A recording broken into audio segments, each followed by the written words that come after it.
بسم اللہ الرحمن الرحیم۔ السلام علیکم ورحمۃ اللہ۔ ایک گاؤں میں غریب مزدور رہا کرتا تھا جو گاؤں میں مزدوری کرتا تھا۔ مشکل سے گزر بسر ہو رہی تھی۔ اس کے پاس رہنے کو نہ گھر تھا، نہ بیوی تھی، نہ بچے تھے۔ صرف ایک چادر اور ایک تکیہ اس کی ملکیت تھی۔ جب رات ہوتی تو وہ ایک بند سکول کے باہر چادر بچھاتا، تکیہ رکھتا اور سو جاتا۔ ایک دن صبح کے وقت گاؤں میں سیلاب آ گیا۔ اس کی آنکھ کھلی تو ہر طرف شور و غل تھا۔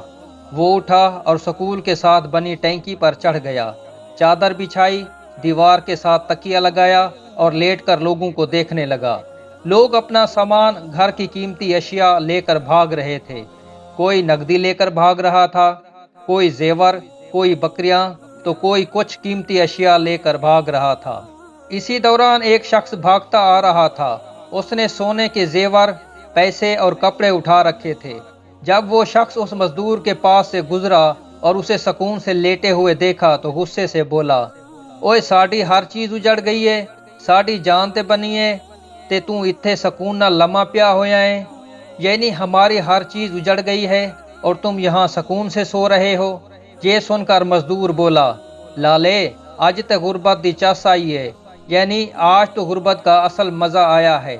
جب میں نے یہ کہانی سنی تو ہنسی آ گئی، مگر پھر ایک خیال آیا کہ شاید روز محشر کا منظر بھی کچھ ایسا ہی ہوگا، جب تمام انسانوں سے حساب لیا جائے گا۔ ایک طرف غریبوں کا حساب ہو رہا ہوگا، 2 وقت کی روٹی، کپڑا، حقوق اللہ اور حقوق العباد۔ ایک طرف امیروں کا حساب ہو رہا ہوگا، پلازے، دکانیں، فیکٹریاں، گاڑیاں، بنگلے، سونا اور زیورات۔